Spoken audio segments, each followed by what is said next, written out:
Hi, I'm Henriette Roed Nielsen. I'm the Medical Director of European Sperm Bank. In this video, I would like to show you how we use and assess the medical history of a donor and his family members. Before a person becomes a gamete donor, it's important to investigate if there's any increased risk of serious illness that can be passed on to a prospective donor child. Family histories are only approved if there's no evidence of hereditary conditions. We will all develop disease over time, and the most common causes are increased age and our lifestyle choices in combination with our genetic makeup. So it's not unexpected to find a donor where you can see different medical conditions in his family history. So when we collect the medical information, we ask the donor a lot of questions. We ask, who is affected? When was the person affected? What was the person affected with, the disease? And we also ask for risk factors and lifestyle choices. All that information is collected and put into a diagram called a family tree or a pedigree. So the pedigree, it's like a snapshot of all the information we have of the donor and his family members today. Eventually things will happen, and we can't guarantee anything for the future. Anyone can develop a disease. You can, I can, and it could also happen in the donor's family. So let's look at the pedigree together. Here you see the donor and all his family members. Each level in the pedigree represents a generation. So this is a fourth generation pedigree. The squares symbolize a male and the circles symbolize a woman. So here we have the donor together with his sister, her husband, and their two daughters. The numbers below the person indicates their age. And up here, the small number up here tells us the age of diagnosis. And then the diagnosis written down here together with any risk factors, if known. This line tells us that the person is deceased. So if we start with the donor's maternal family and look at that, you can see his mother, she's 67 years old. She's well, haven't had any conditions. She has two brothers. The oldest one, he's 64. When he was 59, he was diagnosed with diabetes. We also know that he's obese and inactive, or has an inactive lifestyle. These two things are risk factors for developing diabetes. Then he has a younger brother.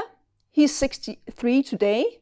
When he was 55, he was diagnosed with hypertension, also called high blood pressure. He's obese. It's also known that obesity predisposes to hypertension. Then, when we look at their parents, their mother, she's healthy, 86 years old. Their father, he passed away when he was 62. He died of a heart attack, and he was also a smoker all his life. It's well known that smoking increases the risk of cardiovascular disease, and heart attack can be the consequence of that. So if we look at the family in total, we can see that here we have a predisposition to metabolic syndrome, which is a condition where you have certain risk factors. You would have an increased risk of developing cardiovascular disease over time. But it's also well known that you can impact the risk. So you can see the mother, she's healthy, she's not obese, she's not smoking. So with her lifestyle, her risk of developing disease is low, and so it would be for the donor and his prospective children. So if we look at the paternal side of the pedigree, you can see the donor's father here. He's 66, healthy. He has a sister, she's 67, healthy as well, and so is her children. Their mother died of old age when she was 81. Her husband, their father, he was diagnosed with lung cancer when he was 73. he was also a smoker. It's common that smoking is a high risk factor of developing lung cancer, and there's no clustering of cancer in the family because everyone else is healthy. So there's no reason to suspect a hereditary predisposition to cancer in this family, even though we have an affected person. So the medical history of this donor, it would be approved because even though we have some conditions, there's no indication of a hereditary predisposition that is not related to the lifestyles they have. Also because the affected family members, they are what we call second-degree relatives, so they are far away from the donor in the pedigree and even further away from the children. So to conclude, there are two key things we would like you to remember when looking at a donor's medical family history.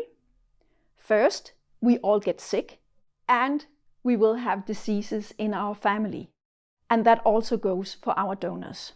Secondly, a donor's medical family history will only be approved if there's no evidence of hereditary predisposition to a serious illness that can be passed on to a donor child. I hope this video has been informative. You're always welcome to contact us if you have questions, and also to have a look at our website where we have a lot of information on how we screen our donors. Thank you very much for watching.